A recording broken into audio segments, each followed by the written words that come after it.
عزیز سلام، وقتتون بخیر. با ادامه مبحث آموزش پکیج دیواری در خدمتتون هستیم.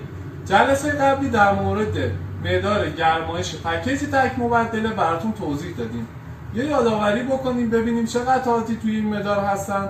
توی مقدار گرمایش پکیج تک مبدله قطعاتی که هستن: پمپ، شیر فشار شکر، پرشر سویچ، منبع انبساط، مبدل حرارتی، انتیسی گرمایشی، مشعل، مقدار بایپاس.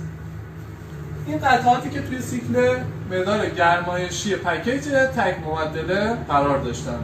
اما پکیج تک مبدله مقدار آب گرم مصرفیش چجوری هستش؟ سیکل عملکردش رو براتون توضیح بدیم که شامل چیا هستش. اینجا قسمت ورودی آب سردمون هست به دستگاه.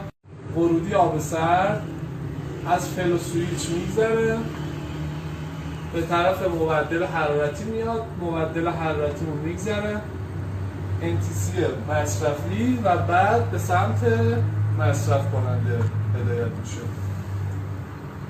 آب ورودیمون که سرد هستش قبل از اینکه به قسمت مبدل برسه از فلو سویچ عبور میکنه.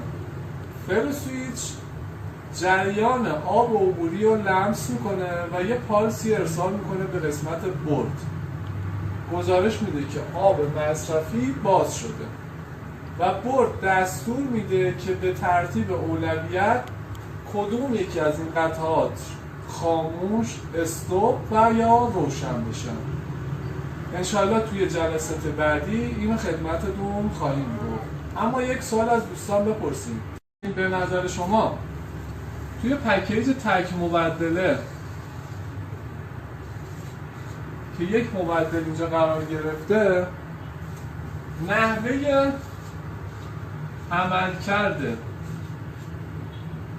مبدل در مقدار آب گرم مصرفی چجوری هستش؟ به ما بگین که از لحاظ شکل، از لحاظ نحوه عملکرد و انتقال حرارت به آب ورودی سرد این مبدل دستگاه حرارتی توی پکیج تک مبدله چگونه کار میکنن.